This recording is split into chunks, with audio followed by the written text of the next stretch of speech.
আসলে গুলশান 2 থেকে একটা মানুষ বই বিক্রি করতেছিল রাস্তায়, ওখান থেকে একটা লার্ন বেঙ্গলি ফর ফরেনার্স বই কিনছিলাম।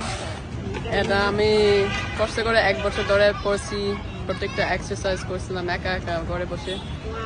তারপরে বাইরে গেলে একটু প্র্যাকটিস করতে চেষ্টা করছি সবার সাথে, মানে চা দোকানে বসে, তবে বাচ্চাদের সাথে খেলাধুলা করতে গেলে।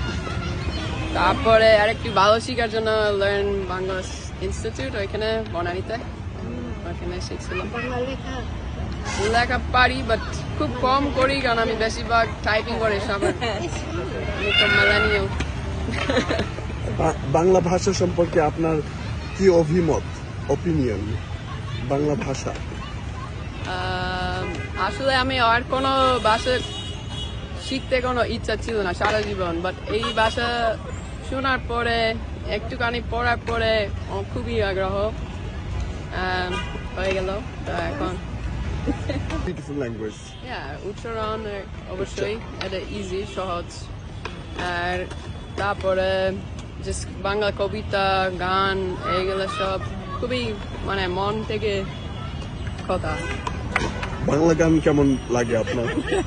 অনেক সুন্দর, কষ্ট মানে বুঝতে। রবীন্দ্রসঙ্গীত এটা খুবই কঠিন, বাংলা মাঝে মাঝে বুঝি, মাঝে মাঝে বুঝি না। সেটাই। আপনি অন্য কোনো গান শুনেন, আধুনিক বাংলা গান বা শুধু রবীন্দ্রসঙ্গীত নাকি? না, অবশ্যই আইয়ুব বাচ্চু, ওনার গান শুনি। কি জানি, মানে আর্টিস্টের নাম জানি না, বাট গানের নাম জানি। 2-1টা গানের নাম বলেন দেখি। চাঁদের বাতি, চাঁদের বাতি, এক আকাশে তারা তুই, এটা এক আকাশে তারা তুমি। তারপরে জোছনা করেছে আরি, বেগম আক্তার। জোছনা করেছে আরি, super beautiful song. Super beautiful. আমার মনের মানুষ, সুন্দর। আসলে অনেকে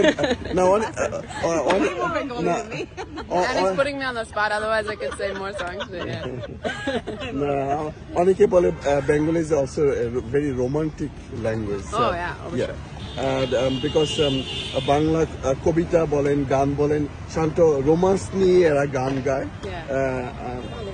It's like a romance for nature and people, so it's like connects both of them. That's why it's so lovely. And even like the Bangla like proverbs, your words of wisdom, it's very like nature connected, and also it's just beautiful. আমি এটা বলতে চাচ্ছিলাম যে যারা even অনেক বাংলাদেশিরাও বিদেশে থাকে, যা প্রবাসী, যারা আমরা বলি প্রবাসী, যারা বিদেশে থাকে, তারা কিন্তু ভালো বাংলা বলতে পারে না। ইভেন আমি প্রবাসে থাকি, আমি জানি আমার সন্তানরা বিদেশে জন্ম হয়েছে এবং তারা বড় হয়েছে, এবং তাদের বাংলা খুব একটা ভালো না। আপনার কাছ থেকে আমি মনে করি একটা এক্সাম্পল হবে তাদের জন্য, যে একজন বিদেশি যেখানে বিদেশে জন্ম, বিদেশে বড় হয়েছে, সারা জীবন বিদেশের ভাষাতে কথা বলছে, সেটা বাংলাদেশে এসে জাস্ট বিকজ বাঙালি বাচ্চাদের কে ভালোবাসবে বলে এই ভাষাটা আপনি শিখেছেন। সো এখানে একটা ইন্সপিরেশন বলবো যে আপনি এক ধরনের এই একটা মেসেজ যদি আপনি দেন সেই সব বাঙালি বাচ্চাদের জন্য, নেক্সট জেনারেশনে যারা বাংলা কথা বলতে পারে না বা আগ্রহ কম, তাদের জন্য একটা মেসেজ চাচ্ছি আমি আপনার কাছ থেকে।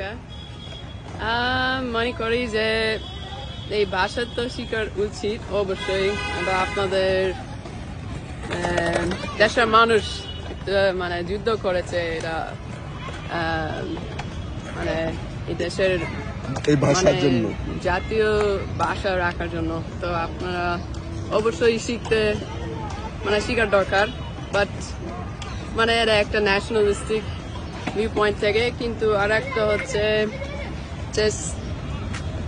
আপনার অ্যানসেস্ট্রি বোঝানোর জন্য, এটা খুবই মানে আপনার মেন্টাল হেলথের জন্য করলে ভালো। কারণ আস্তে আস্তে দেখবেন যে সারা পৃথিবী সব ভাষা তো মানে মরে যাচ্ছে, নষ্ট মানে নাই হয়ে যাচ্ছে, কারণ ইংলিশ তো বেশিরভাগ সবাই বলতেছে এখন।